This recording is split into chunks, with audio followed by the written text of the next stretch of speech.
ഇന്നേ ദിവസം പരിശുദ്ധാത്മാവിന്റെ അഭിഷേക സാന്നിധ്യത്തിന്റെ ഒരു പകർച്ച നമ്മളിൽ സംഭവിക്കട്ടെ. കാണപ്പെടാത്ത ലോകത്തു നിന്നാണ് ദൃശ്യമായ ലോകം സൃഷ്ടിക്കപ്പെട്ടിരിക്കുന്നതെന്ന് ഹെബ്രായ ലേഖനം 11-ാം അധ്യായം 1-2 വാക്യങ്ങൾ നമ്മൾ കാണുന്നു. വിശ്വാസം എന്നത് പ്രത്യാശിക്കുന്നവ ലഭിക്കുമെന്ന് ഉറപ്പാണ്.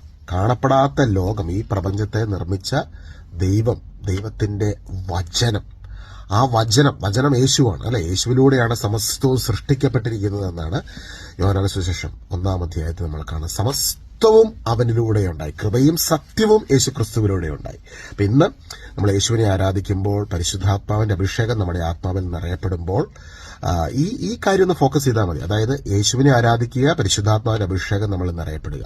അപ്പോൾ തന്നെ പരിശുദ്ധാത്മാവാം ദൈവം ഈ ഭൂമിയിൽ നമുക്ക് ജനിക്കുവാനും ജീവിക്കുവാനും നമ്മൾ കടന്നു പോകുന്ന സാഹചര്യങ്ങൾ എന്താണെന്നും ദൈവത്തിനറിയാം അല്ലെ, പരിശുദ്ധാത്മാവിനറിയാം. അപ്പം നമ്മളെക്കുറിച്ചുള്ള ഏറ്റവും വലിയ പർപ്പസ് എന്താ?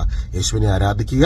പരിശുദ്ധാത്മാവിന്റെ അഭിഷേകം നമ്മുടെ ചേതനയിൽ, നമ്മുടെ സ്പിരിറ്റിൽ നിറയപ്പെടുമ്പോൾ നമ്മുടെ സ്പിരിറ്റും സോളും ബോഡിയും നമ്മളായിരിക്കുന്ന സകല റലംസും പരിശുദ്ധാത്മാവിന്റെ ശക്തിയിലൂടെ ദൈവാനുഗ്രഹത്തിന് കീഴിലേക്ക് കടന്നു വരികയാണ്. അതുകൊണ്ടാണ് യേശു പഠിപ്പിക്കുകയാണ്, നിങ്ങൾ ആദ്യമേ അവിടുത്തെ രാജ്യവും നീതിയും അന്വേഷിക്കുക, അതോടുകൂടെ സമസ്തവും നിങ്ങളോട് ചേർക്കപ്പെട്ടുകൊള്ളും. അപ്പൊ ഇന്ന് നമ്മുടെ ഫോക്കസ് യേശുവിനെ ആരാധിക്കുന്നതാകാം, പരിശുദ്ധാത്മാവിന്റെ അഭിഷേകത്തിൽ വഴി നടത്തപ്പെടാം. God bless you.